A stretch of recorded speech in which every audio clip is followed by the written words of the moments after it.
Selamat pagi, halo teman-teman. Kembali lagi bersama saya. Di sini pada video kali ini saya berkesempatan untuk membahas lembar kerja mahasiswa selanjutnya, yaitu lembar kerja mahasiswa kelima dalam mata kuliah Biokimia 2 dengan materi pokok yaitu siklus asam sitrat. Nah, kalian pasti tahu pepatah tak kenal maka tak sayang. Nah, di sini biarkan saya memperkenalkan diri saya terlebih dahulu. Perkenalkan, nama saya Made Irma Melia Dewi dari Universitas Pendidikan Ganesha, Singaraja, Bali.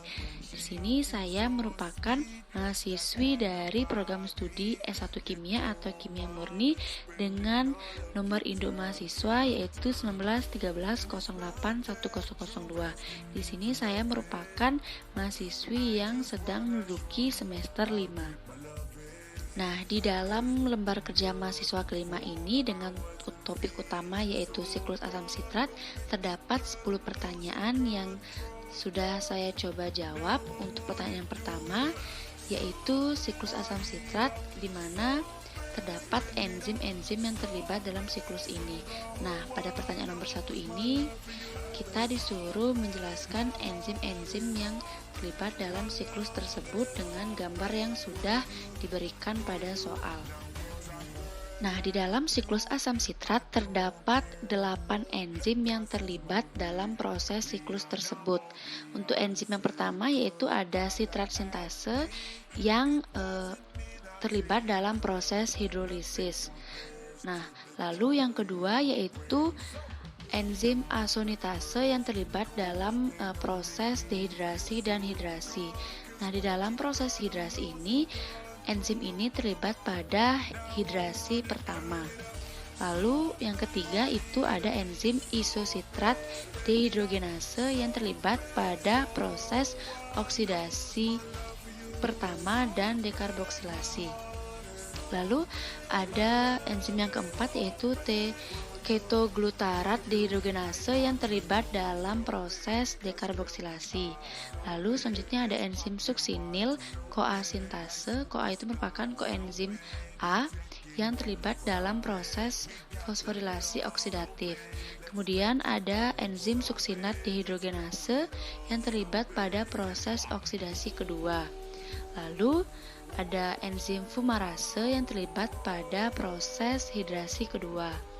Lalu enzim yang terakhir yaitu malat dehidrogenase yang terlibat pada proses oksidasi ketiga atau oksidasi terakhir. Selanjutnya kita beralih ke nomor 2. Jelaskan mengapa pada sel eukariota siklus asam sitrat terjadi pada mitokondria, sedangkan pada organisme aerob siklus ini merupakan bagian dari lintasan metabolisme yang berperan dalam konversi kimiawi terhadap karbohidrat, lemak dan protein menjadi karbon dioksida dan air.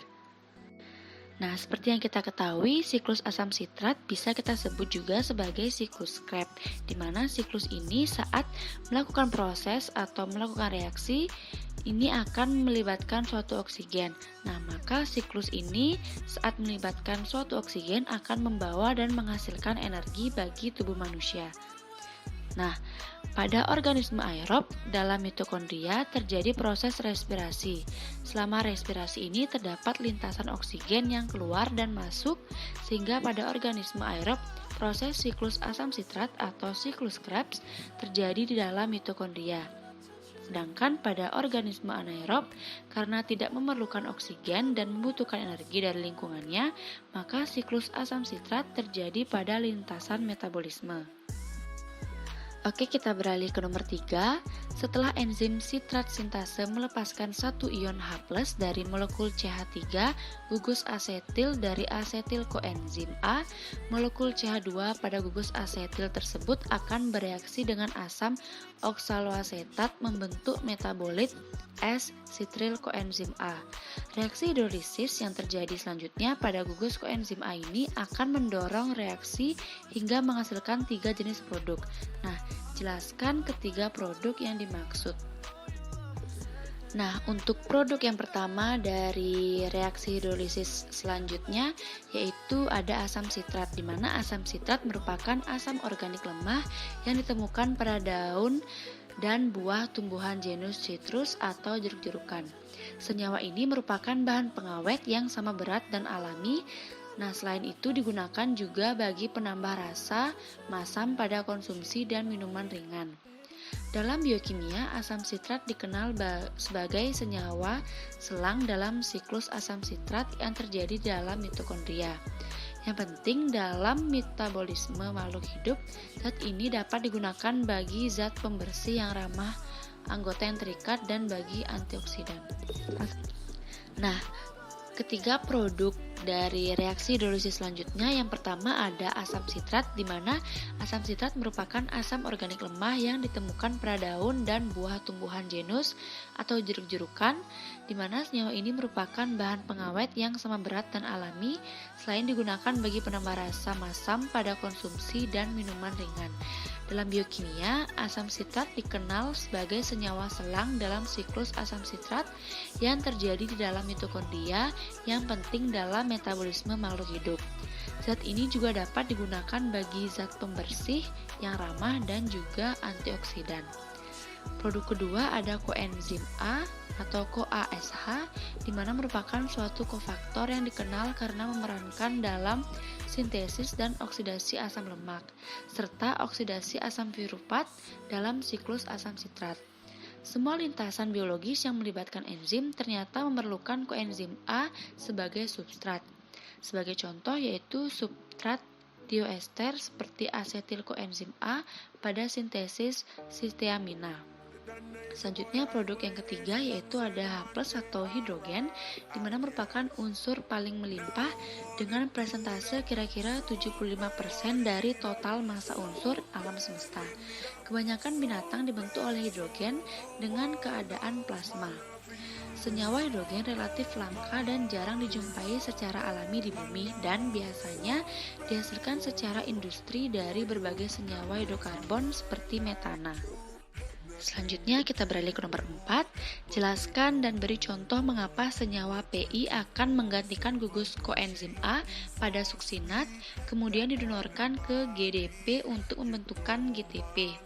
Pada bakteri dan tumbuhan, gugus PI akan didonorkan ke ADP guna menghasilkan ATP. Jelaskan mengapa semua senyawa PI ini terjadi sehingga menggantikan gugus koenzim A. Sebab senyawa PI akan menggantikan gugus koenzim A pada suksinat dan kemudian selanjutnya didonorkan ke GDP untuk membentuk GTP, yang mana gugus PI akan didonorkan ke ADP untuk menghasilkan ATP. Sebagai contoh reaksi sudah ditunjukkan, yaitu suksinil koenzim A ditambah GDP ditambahkan PI2- akan menghasilkan produk suksinat plus GTP 4- ditambah koenzim ASH. Oke, kita lanjut ke nomor 5.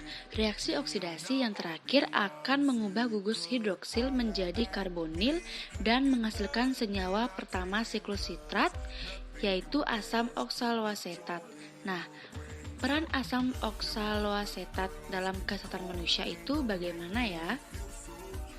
Nah, di dalam tubuh, asam oksaloat berperan dalam proses metabolisme, yaitu untuk mengikat mineral dan membuatnya lebih mudah diserap serta diedarkan ke seluruh tubuh.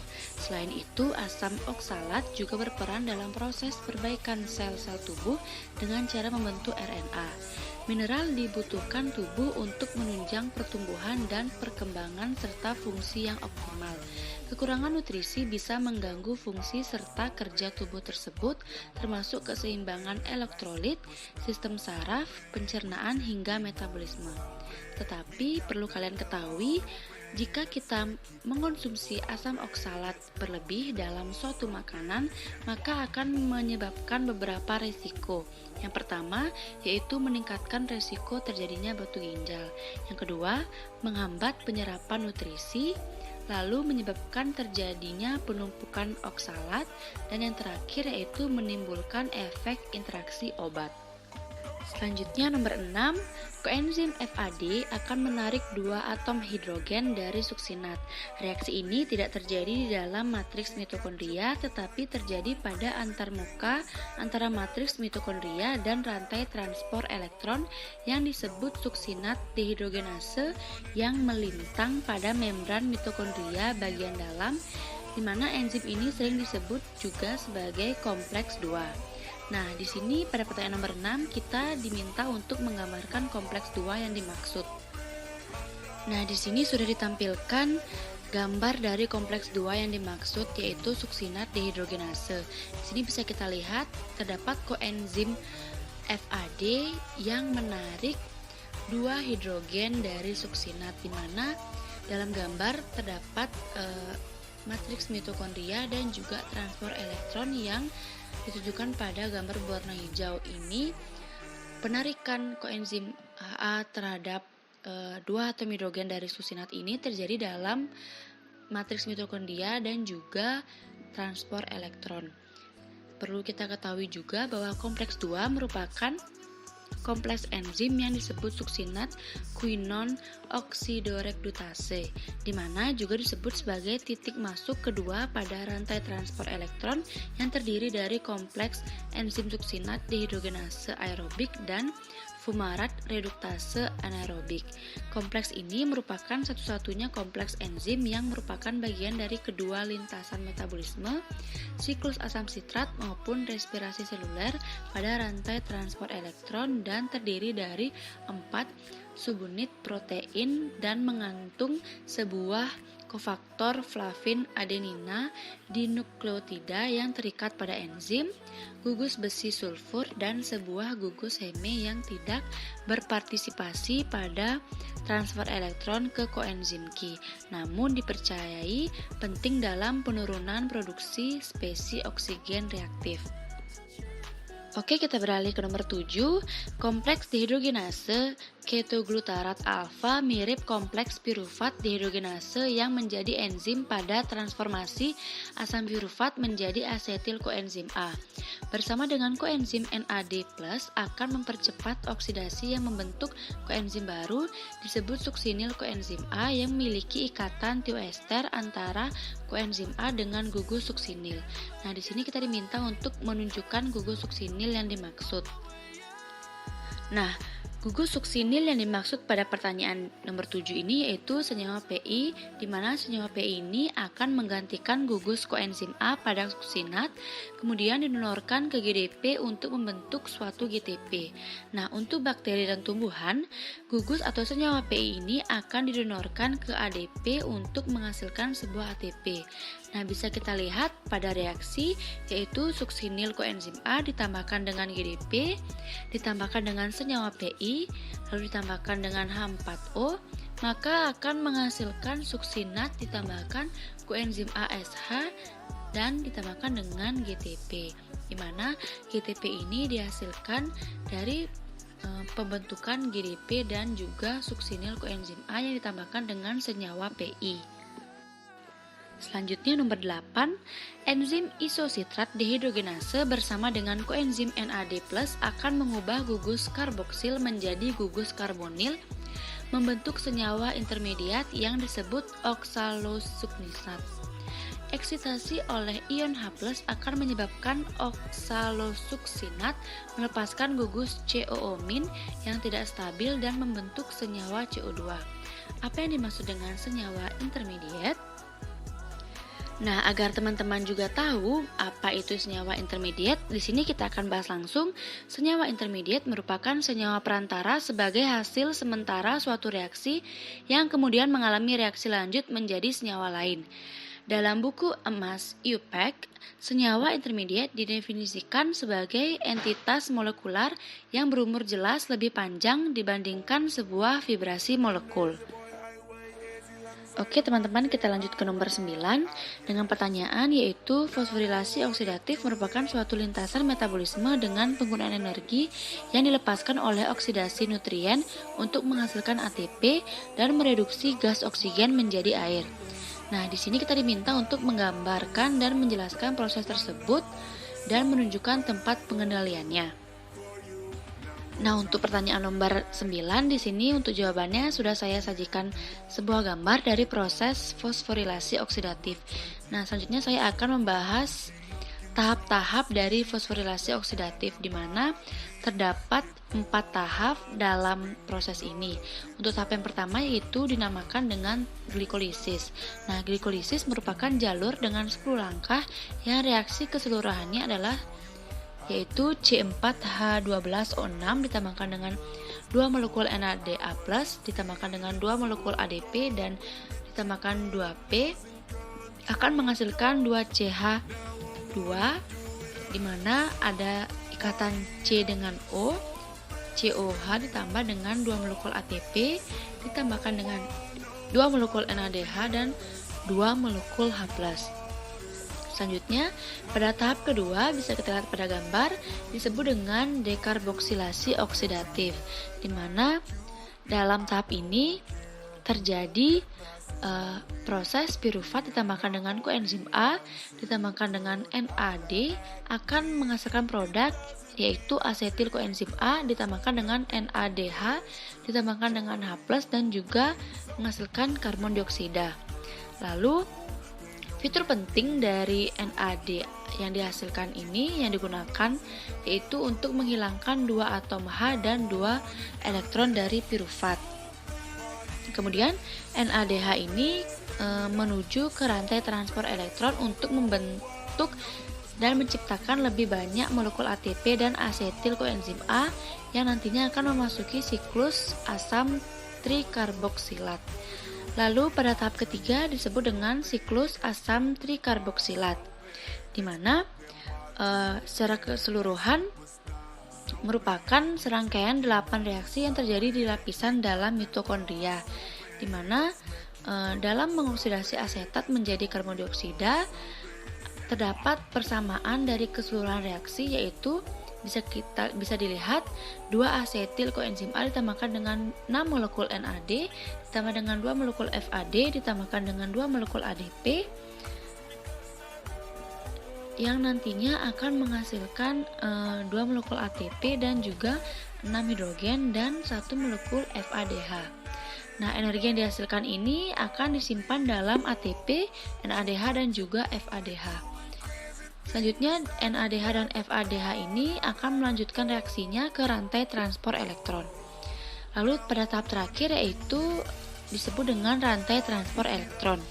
Di sini ion H+ dan elektron yang diproduksi pada tahap sebelumnya bergabung dengan oksigen dan membentuk air. Ketika ion hidrogen mengalir, ATP terbuat dari ADP dan ion fosfat.